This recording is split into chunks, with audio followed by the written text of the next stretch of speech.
اچھا جی چلو اچھا ابھی کہاں پر تھے؟ مرکزی نقطۂ نظر. یہ مرکزی نقطۂ نظر پڑے نا. یہ مرکزی نقطۂ نظر سے کیا مراد ہے پتہ ہے آپ کو؟ یعنی کہ جب اسلام اور بدھ مت کا ہم موازنہ کرتے ہیں نا، موازنہ، بات سمجھ آ رہی ہے نا؟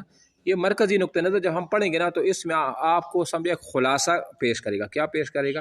وہ خلاصہ پیش کرے گا. جب آپ اس مرکزی نقطۂ نظر کو پڑھیں گے تو آپ کو سارا کا سارا بالکل آپ کے سامنے آ جائے گا کہ ہمارے ان کے درمیان کیا فرق ہے. اب دیکھو، گوتم بدھ نے رسوم عبادات کو بغیر نفس کی اصلاح کے بیکار قرار دیا ہے.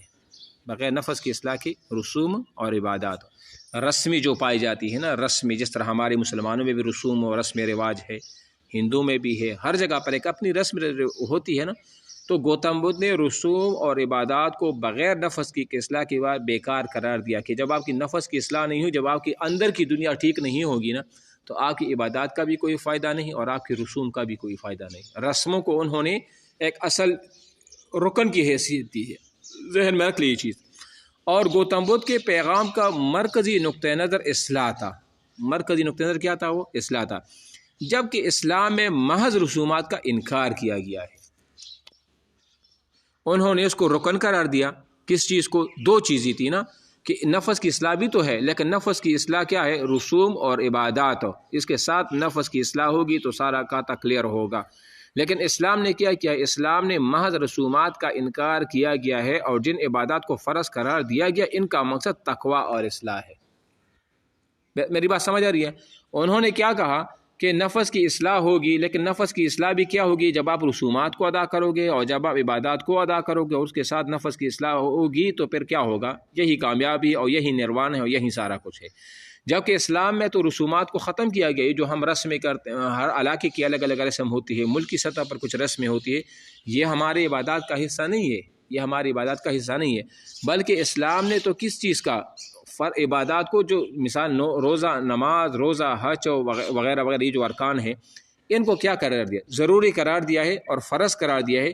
اور یہ بھی تب قبول ہوگا جب آپ کی نیت میں اخلاص ہوگی اور تقوی ہوگی، اور اسی چیز کا نام کیا ہے؟ وہ اصلاح ہے. یہ تو مرکزی نقطۂ نظر ہو گیا، ٹھیک ہے نا. اب آ جائیں خواہشات نفسانی. اسلام میں کیا اور گوتم بدھ میں کیا ہے؟ اتفاقیات، اطمینان کیسے حاصل ہو، رہبانیت، بیکاری پن، متعدی امراض وغیرہ وغیرہ. یہ تو گوتم بدھ، ادھر دیکھو ابھی خواہشات. گوتم بدھ نے حرص وہوی کو تمام تکالیف اور مصائب کا سرچشمہ قرار دیا ہے. حرص، ٹھیک ہے، ظاہری بات ہے. اس طرح گوتم بدھ اپنے پیروکاروں کو حکم دیتا ہے کہ حرص اور وہوی کی سرکش اونٹنی کو ذبح کرو. یہ ان کا طریقہ ہے. یہ اس کا کیا ہے؟ طریقہ ہے. انہیں حرص تو ویسے بھی ٹھیک نہیں ہے نا. اب حرص کو کیسے ختم کیا جائے؟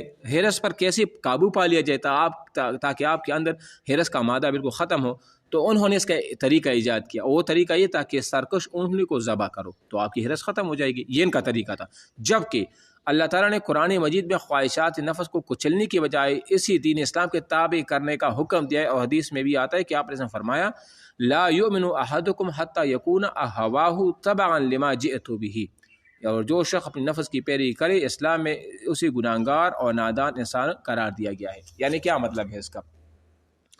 اسلام میں تو یہ ہے کہ اگر آپ کے اندر حرص پیدا ہو جائے، دنیا پرستی پیدا ہو جائے، تو اس سے چھٹکارا پانے کے لیے صرف یہی حدیث بھی ہے نا، یہ کہ یکون حتی یکون ہوا تبعا لما جئت بہ، کہ آپ کے خواہشات تابع ہو جائے جس چیز کو میں لے آیا ہوں. ان اللہ کے نبی فرماتے ہیں جس چیز کو اب وہ کیا لے کے آئے ہیں؟ وہ اللہ تعالیٰ کی طرف سے احکامات لے کے آئے ہیں اور اپنی سنت، اپنے طریقے ہیں کہ اس پر عمل کرو گے تو آپ کی حرص کیا ہوگی؟ ختم بھی ہوگی اور آپ کی حرص اس طرح نہیں رہے گی. ہاں جو دوسری حرص ہے، علمی حرص، وہ تو ممدوح ہے، اس کی تو تعریف کی گئی ہے، وہ رہے گی. لیکن وہاں پر کیا ہے؟ انہوں نے کہا کہ